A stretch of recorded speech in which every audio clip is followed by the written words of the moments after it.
சங்கரன் சொல்லுங்க, முதல் 3 இடங்கள் பிடித்த மாணவர்களுடைய விவரம் நமக்கு தெரிஞ்சிருச்சு. அவங்களுடைய மொத்த மதிப்பெண்கள் விவரம் தெரிந்திருக்கிறதா? மற்ற தேர்ச்சி சதவீதம் குறித்த விவரங்களையும் சொல்லுங்க சங்கரன். அதாவது முதல் 3 இடங்களில் மொத்தம் 276 மாணவர்கள் இடம் பிடித்திருக்கிறார்கள். இதுவே கடந்த ஆண்டு இந்த எண்ணிக்கை 773 இருந்தது. இந்த ஆண்டு மாநில அளவிலான முதல் 3 இடங்களை பிடித்த மாணவர்களுடைய எண்ணிக்கை சற்று குறைந்திருக்கிறது. முதல் இடத்தில் 2 மாணவர்கள், 2ஆம் இடத்தில் 50 மாணவர்கள், 3ஆம் இடத்தில் 497 மதிப்பெண்கள் பெற்று 224 மாணவர்கள் என மொத்தம் 276 மாணவர்கள் மாநில அளவிலான முதல் 3 இடங்களை பிடித்திருக்கிறார்கள். இதில் நாம் அதாவது மாவட்ட வாரியான தேர்ச்சி விகிதத்தில் பார்க்கும்போது அதிகபட்சமாக முதலிடத்தில் கன்னியாகுமரி மாவட்டம் பிடித்திருக்கிறது.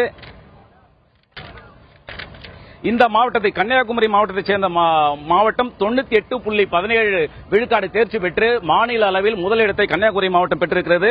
அதேபோல் ஈரோடு மாவட்டம் 98.48 விழுக்காடுடன் மாநில அளவில் 2ஆம் இடம் பிடித்திருக்கிறது.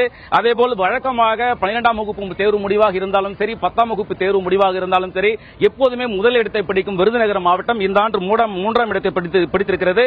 இந்த மாவட்ட தேர்வு எழுதிய 29,368 மாணவர்களில் 28,725 மாணவர்கள் தேர்ச்சி அடைந்திருக்கிறார்கள். இந்த மாவட்டத்தினுடைய தேர்ச்சி விழுக்காடு 97.81 இருக்கிறது. இது மாநில அளவில் 3ஆம் இடம் பிடித்திருக்கிறது.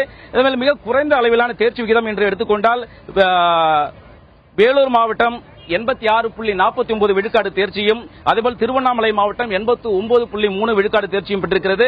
இதேபோல் விழுப்புரம் மாவட்டமும் மிக குறைவாக 88.7 விழுக்காடு தேர்ச்சி பெற்றிருக்கின்றன. இப்ப மாநில அளவில் இந்த வருடம் 276 பேர் முதல் 3 இடங்களை பிடித்திருக்கிறார்கள். மாநில அளவில் முதலிடம் பிடித்த மாணவர்களுடைய ஒட்டுமொத்த மதிப்பெண்கள் எல்லாமே வந்துடுச்சா?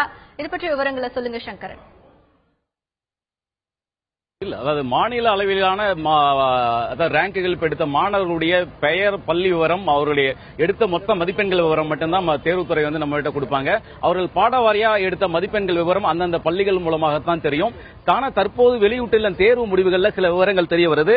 அதாவது கடந்த ஆண்டு முதல் இடத்தில் 41 மாணவர்கள், 2ஆம் இடத்தில் 192 மாணவர்கள், 3ஆம் இடத்தில் 540 மாணவர்கள் என 773 மாணவர்கள் மாநில அளவில் முதல் 3 இடங்களை பெற்றார்கள். இதில் ஒரு குறிப்பிடத்தக்க விசேஷம் என்னன்னா, முதல் இடத்துல இடம்பெற்ற 41 பேர்ல 3 பேர் அரசு பள்ளி மாணவர்கள் முதலிடம் பெற்று இந்த சாதனை நடத்தினார்கள். அதாவது சேலம் மாவட்டம் வாழப்பாடியில் உள்ள அரசு மேல்நிலைப் பள்ளியுடைய மாணவி ஜெயநந்தனா என்ற மாணவி, அதேபோல் அரியலூர் மாவட்டத்தில் உள்ள பரணம் என்கிற ஊரில் உள்ள பாரதி ராஜா அரசு உயர்நிலைப் பள்ளி சேர்ந்த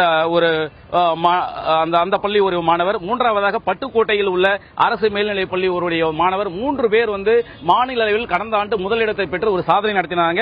ஆனா இந்த ஆண்டு 276 பேர் முதல் 3 இடங்களை பெற்றிருந்த போதும் அதில் அரசு பள்ளி மாணவர்கள் ஒருவர் கூட இடம்பெறவில்லை. முழுக்க தனியார் பள்ளி மாணவர்கள் மட்டுமே இந்த மாநில அளவிலான முதல் 3 இடங்களை பெற்றிருக்கிறார்கள். அதே நேரத்தில் இதில் நம்ம இன்னொரு விஷயத்தையும் நம்ம பார்க்க வேண்டியிருக்கிறது.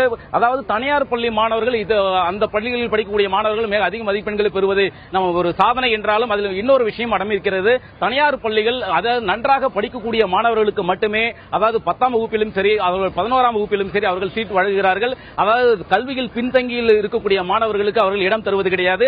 ஏற்கனவே மிக நன்றாக படிக்கக்கூடிய அதாவது டாப் லெவலில் இருக்கக்கூடிய மாணவர்களுக்கு தான் நாமக்கல், கிருஷ்ணகிரி உள்ளிட்ட மாவட்டங்களில் இருக்கக்கூடிய மாநில அளவில் தொடர்ந்து முதலிடம், 2ஆம் இடம், 3ஆம் இடம் எடுக்கக்கூடிய பள்ளிகள் சீட் கொடுக்கிறாங்க. நம்ம அரசு பள்ளிகளை போல சுமாராக படிக்கக்கூடிய மாணவர்களுக்கு ஓரளவு, அதாவது 10ஆம் வகுப்புல 2-3 முறை தோல்வி அடைந்திருப்பாங்க. அவங்களுக்கு எல்லாம் முதல் வகுப்பு 11ஆம் வகுப்புல தனியார் பள்ளிகள் தேர்ச்சி, அதாவது சீட் அட்மிஷன் கொடுக்கிறது கிடையாது. ஆனா அரசு பள்ளிகள் தான் அனைத்து, அதாவது கல்வியில் பின்தங்கக்கூடிய மாணவர்கள், ஏற்கனவே பல முறை தோல்வி அடைந்திருந்த மாணவர்கள் அனைவரையும் அரவணைத்து அரசு பள்ளிகள் தான் அவர்களுக்கு ஒரு கல்வியை போதிக்கிறது.